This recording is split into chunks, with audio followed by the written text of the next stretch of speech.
Hey, get your banners here. We got banners. We got Colts in the papers. Colts gonna win the game today, but the Colts is ready. We got gloves, hats, and coats to keep you warm. Come on, man, here, get one of these banners. They only cost $1. We have popcorn. Get your Coca-Zoos. Get your Coca-Zoos. Right here, your Coca-Zoos. Get your Coca-Zoos. Nice. Get them hot here. Come on. Get them hot, nice and hot here.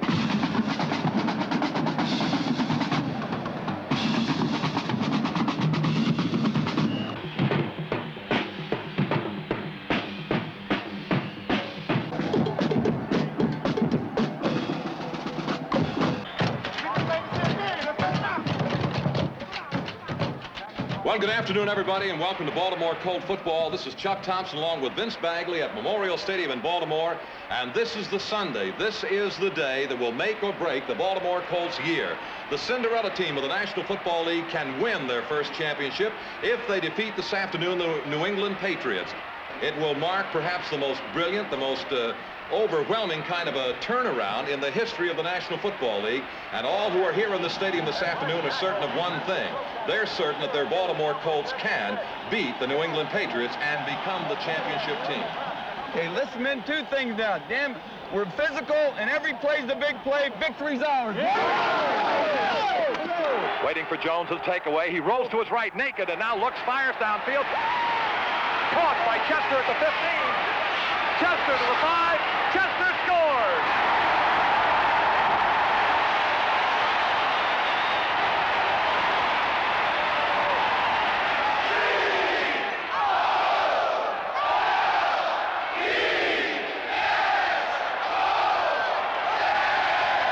Wants to throw, looks left, looks right. Now Jones runs. Jones to the 5, dives. He is in for the touchdown.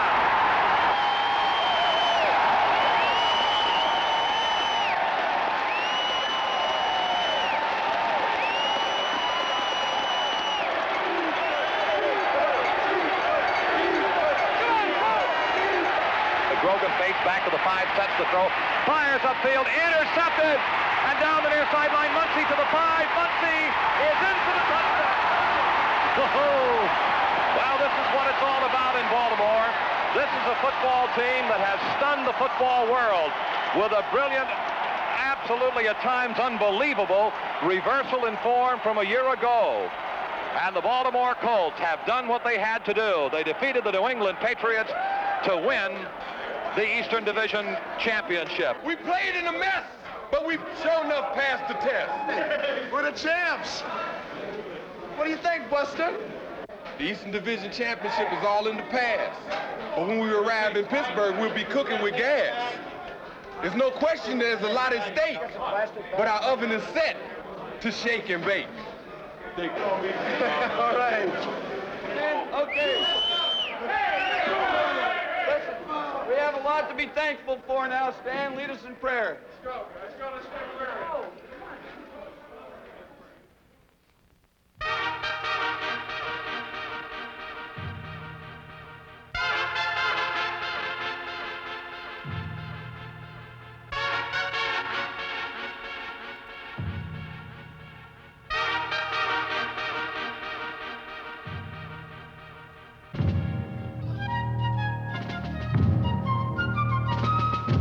The miracle season of 1975 ended in the playoffs against the world champion Pittsburgh Steelers. In a closely contested game, the Colts pursued an opportunity for an upset victory, but in the end, it was just out of reach.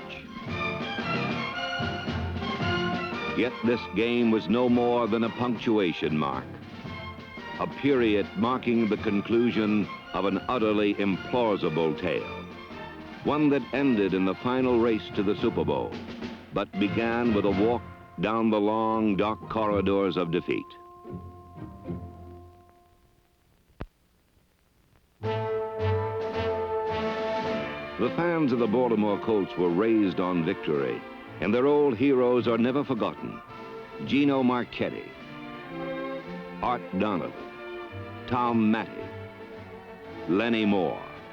Men of the 50s and 60s when the Colts were always contenders and frequently champions. But in 1974, the Colts were the poorest team in the NFL. And as the 1975 season began, boos and catcalls echoed in a stadium where so brief a time before, only cheers had been heard. By mid-season, the Colts had lost 4 out of 7 games. Almost everyone thought that their season had ended. But General Manager Joe Thomas gave not the slightest sign that he shared their view. For Thomas, 1975 represented the completion of a 3-year reconstruction program. And as the season moved into the full flush of autumn, the wisdom of his trading and drafting became very apparent. Baltimore's defensive line is a monument to Thomas's uncanny sense of player potential. Mike Barnes, number 63, and Joe Ehrman, number 76, were selected by Thomas in the first 2 rounds of the 1973 draft. In the 1974 draft, he picked up number 78, John Dutton, and number 72, Fred Cook.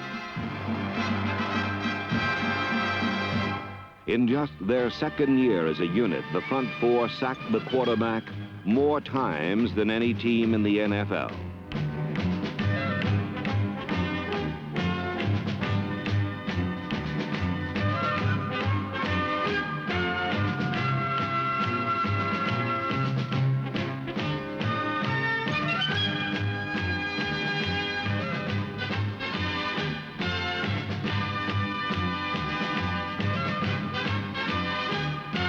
Through trades, Thomas acquired 2 starting linebackers, Tom McLeod, number 52, and Jim Chayonsky, who filled in for the injured Mike Curtis.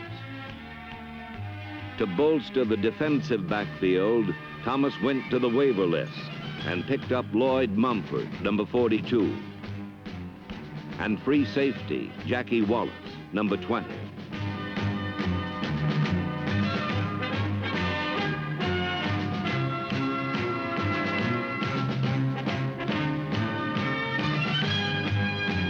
Bruce Laird and Nelson Muncy teamed with Mumford and Wallace to intercept 29 passes and return them for more yards and more touchdowns than any team in the NFL.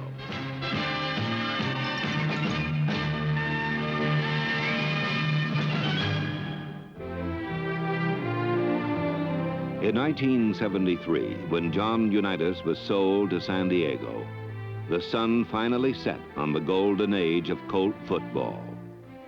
The same year, however, Joe Thomas drafted a young quarterback from LSU, and by 1975, the same fans who once analyzed the cool precision of Unitas were now amazed by the reckless courage of their new quarterback, Burt Jones.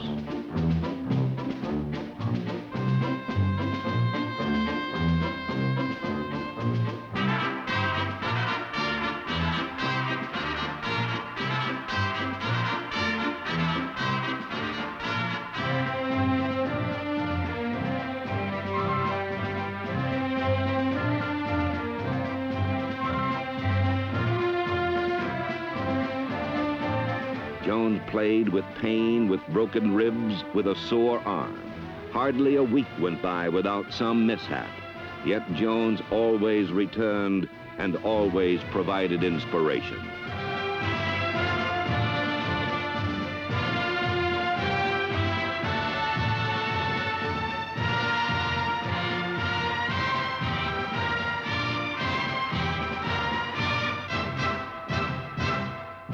In the same year that Jones arrived, the Colts traded for Raymond Chester, number 87, a rangy tight end who makes a practice of running over defensive backs.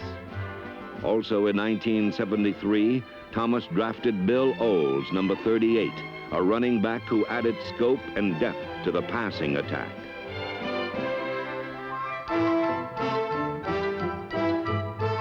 Glenn Dowdy, number 35, is the Colts' most talented wide receiver. And as such, he has had to stay alert to survive the feet and fists that often come winging his way.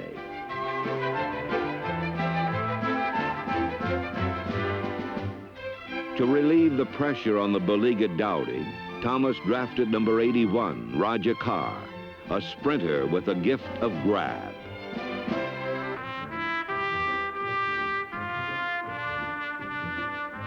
When defenders became overly concerned with the deep pass to Carr, Dowdy ran shorter routes and used his running ability to gain more yards catching passes than anyone else on the team.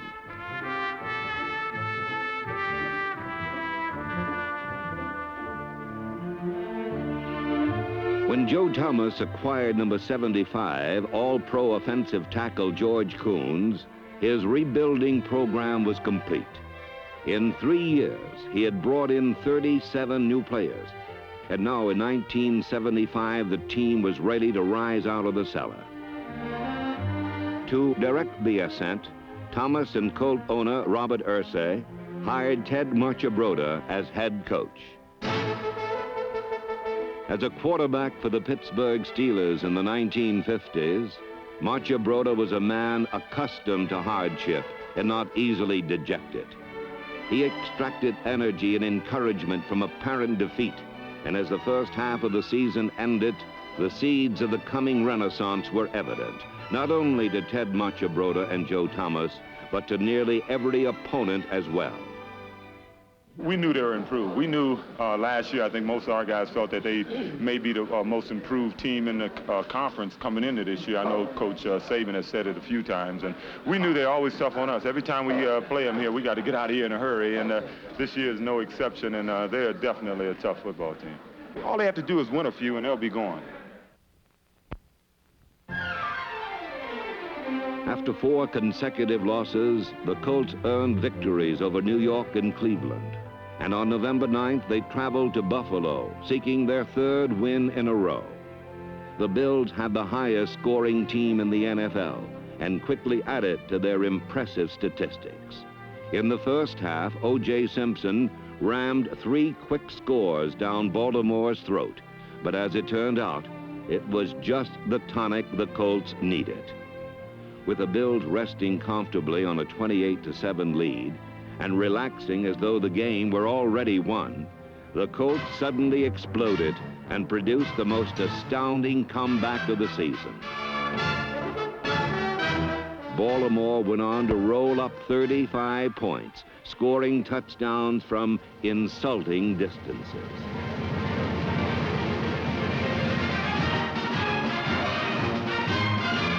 The offensive line with Ken Mendenhall, Elmer Collette, Robert Pratt, Ed George, and David Taylor pried open Buffalo's defense, and the Colts outscored the Bills 42-35.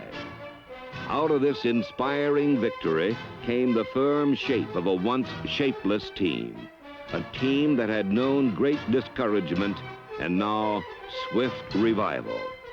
A young team that had lost just enough of its innocence to reach a sharp fighting edge. Baltimore's victory over the Bills moved them into 3rd place in the Eastern Division. In first place, they would find the Miami Dolphins, 4-time winners of the Eastern Crown, a team of confident and relaxed champions, hardened by experiences the young Colts had never had. But on the 10th week, when the 2 teams met for the first time in the season, it was the old pros of Miami who seemed anxious and confused. Marty Domrez replaced the injured Burt Jones and surprised the Dolphins by the sparing use he made of his passing attack. Baltimore's running game worked so well that Domrez threw only 4 passes the entire game.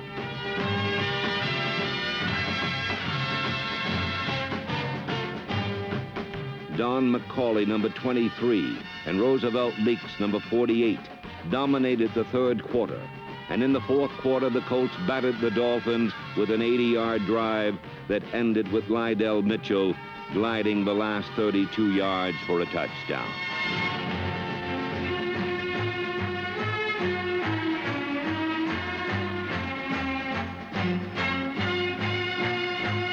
The Colts defeated the Dolphins 33-17 and returned to Baltimore on the wings of a 5-game winning streak.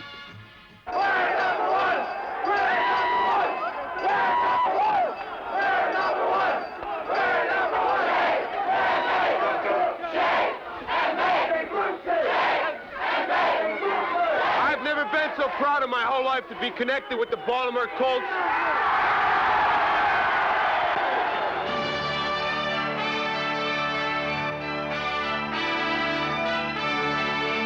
Where once grew a string of dreary defeats, the Colts had harvested victories, and a late autumn romance bloomed in Baltimore. Thousands of new fans celebrated the return of winning football with a new battle cry. Shake and bake is what we call putting our opponents in the oven and cooking. And we've had a thing going around for the last 4 or 5 weeks since we took fire, and we've been cooking people. And we just having fun as a group, and we call ourselves the Shake and Bake Squad.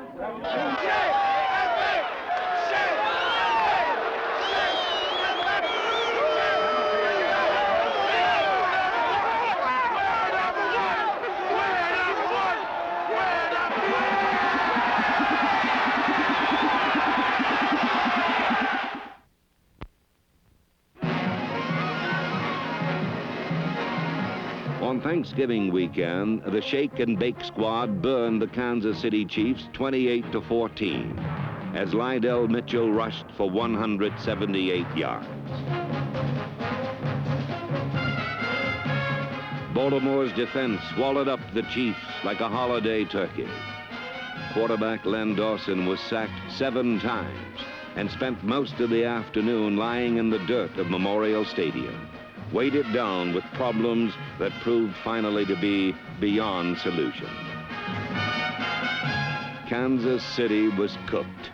The red-hot Colts had their 6th consecutive win and moved into 2nd place, 1 game behind the Miami Dolphins. You know what we got to do! Oh, we got to do it! You know what we got to do! You know what we got to do! One reason for Baltimore's dramatic rise to the top of the Eastern Division was running back Lydell Mitchell. When injuries cut down Burt Jones's playing time, the team came to depend more than ever on Mitchell's reliable skills. At Penn State, Mitchell earned All-American recognition as a shifty open field runner, but he is deceivingly strong. And close to the goal line, he moves with a determination that is rarely interrupted.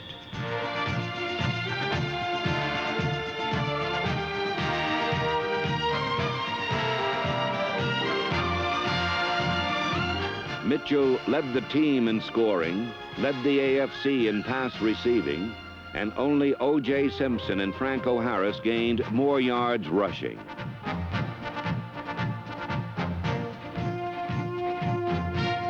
Against the New York Giants in the 12th game of the year, Lydell Mitchell became the first running back in Baltimore history to gain more than 1,000 yards in a season.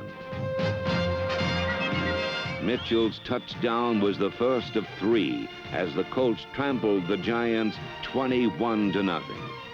Baltimore's defense controlled the game, and linebacker Stan White, number 53, returned an interception for a touchdown.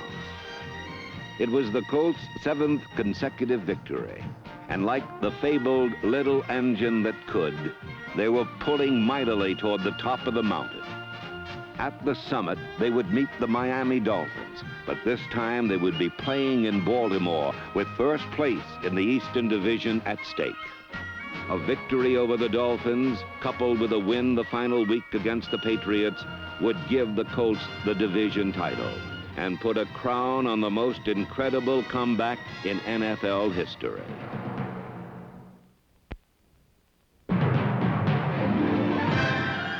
Good afternoon, everybody. I'm Dave Humphrey, and this, for the Baltimore Colts, is the biggest game of the year.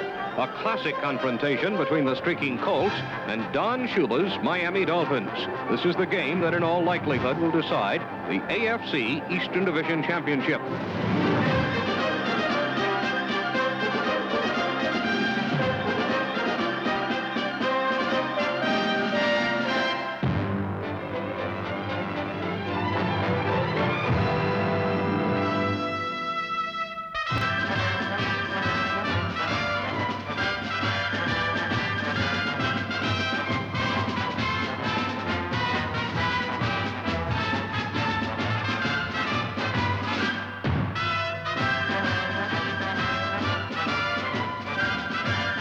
Baltimore's explosive offense was completely muffled by the determined Miami defense.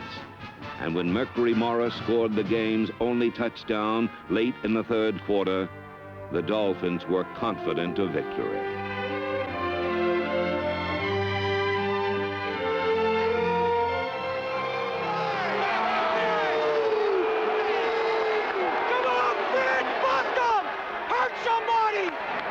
Kind of a mist is beginning to settle in over Memorial Stadium and is getting a little bit on the cooler side, and Jones takes it away. He wants to throw. Pressure is coming. Rolls right, sets and fires. Caught by Lydell Mitchell. He's got a first down inside the Miami 40. The takeaway by Burt. No fake. Deep drop. Wants to throw. Dumps it off to Mitchell. Mitchell's got it 35, 30. Down to the 25, and he's inside the Miami 25 and taken down at about the 23. Baltimore is on fire. Pitch out to Mitchell to the right side. Swinging back to the 5, to the 2, and he is in for the touchdown. Oh, what score! 53 seconds to go. What a dramatic moment. Is the fog really now, Chuck, becoming difficult to see the field as we get into overtime. Baltimore's touchdown sends the game into sudden death overtime. All right, again, remember now, the first score wins now, man. First score, 110% from everybody now. Damn it, the ball's in our hands.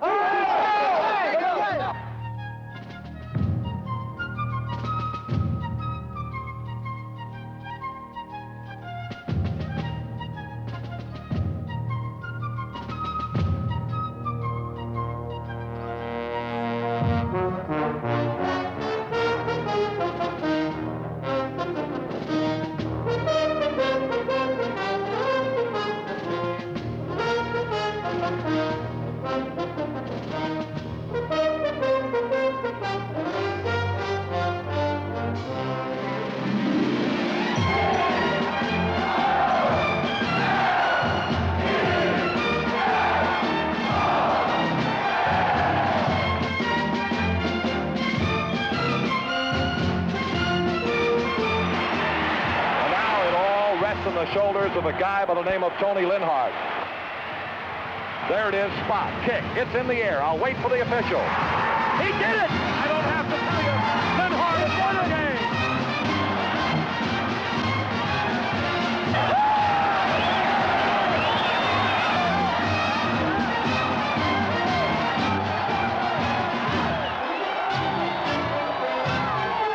The Colt football team are being mobbed by young football fans who have waited and waited and waited. And the Colts have beaten the Dolphins twice this year, which means if they can beat... From last place to first place in a single season, the Baltimore Colts, a team that rewarded football dreamers everywhere.